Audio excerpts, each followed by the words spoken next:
Oh, nilakas. Medyo hindi ako nagulat doon.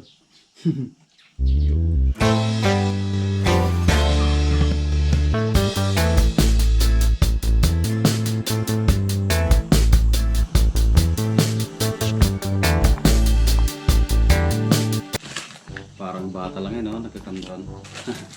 Pero hindi lang pambata yung pansit canton mga lods. Kasi nung nag-aaral pa kami, college, pambansang ulam namin to.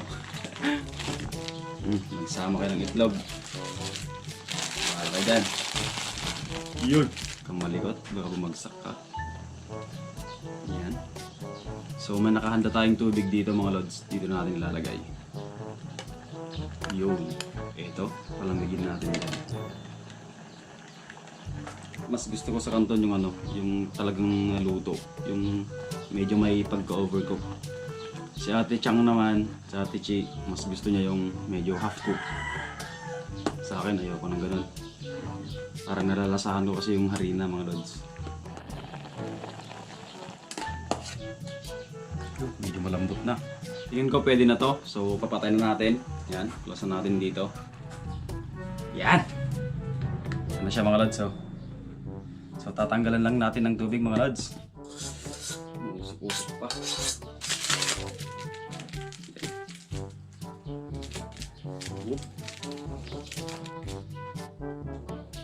Hop, toyo. Kaya pala.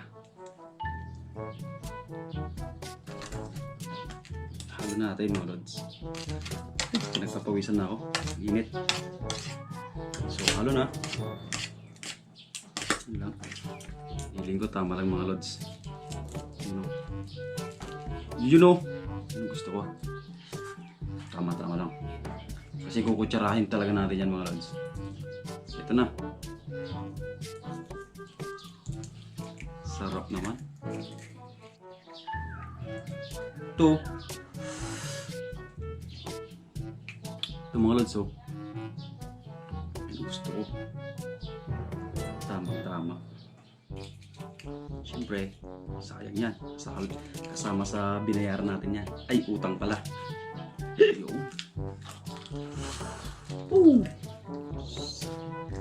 Sarap naman, no?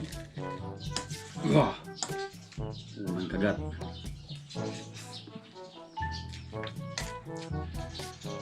Sarap. Sige.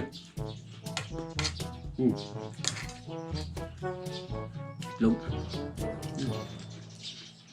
Wow. Medyo kumakagat yung sili mga lods.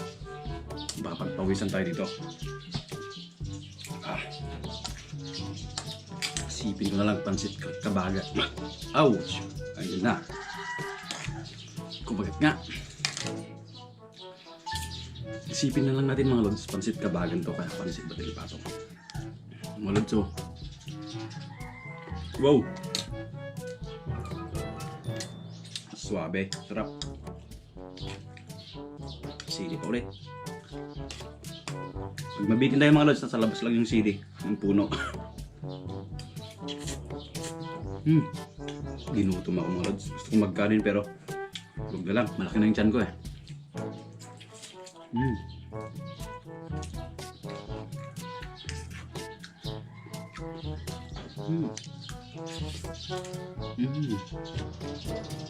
Sili.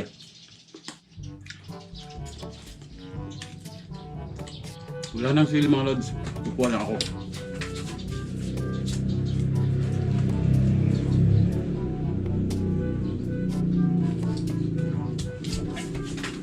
Tcharan! Dito na ulit. Pwede na natin. Tumasik pa. Sayang. Yan. Makagat na yung sili. Mahanga.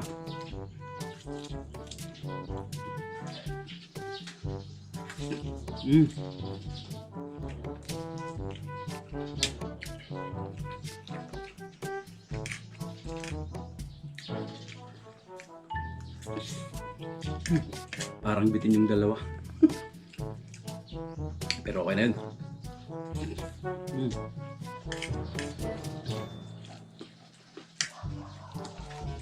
Sarap.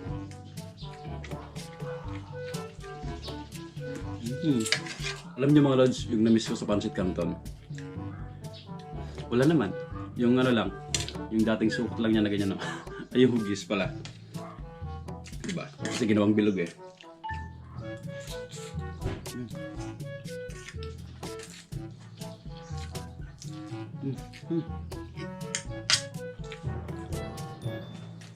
Suwabe.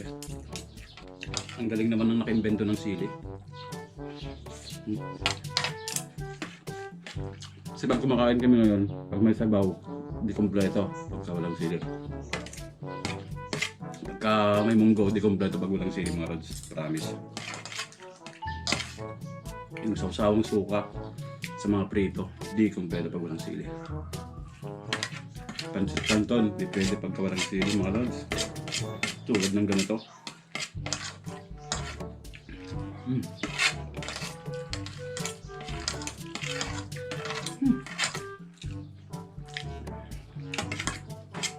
Alam mo sabi ko? Bitin. At susunod na araw, pipiknik po tayo, magluluto po tayo ng kakaiba naman. Yan, kasama si Gaylo sa si Boy Bolitas. At kahit sino pang ibang tropa na makakasama natin mga lods. Yan, huwag lang kayo magsawang supportan yung aming mga YouTube channel at Facebook page. Yan, lalong-lalo na si Boy Tapyas. Yan mga lods, dumarami na tayo no? Patuloy pagdami ng ating subscribers. So yun, kung hindi dahil sa inyo, wala po yun. Hindi po inaabot ng ganito yung channel natin. So, yun, sabi ko bitin kanina pero parang sakto lang. Parang unti-unti ko nang nararamdaman yung busog mga lods. Pero ang sarap pa rin ano eh. Bata yun. So hanggang dito lang mga lods, yan. Ulitin ko, maraming salamat sa patuloy pagsuporta sa atin, yan sa akin. Yan, mag-iingat po tayo palagi mga lods. Thank you Lord na busog tayo. Yun, ingat.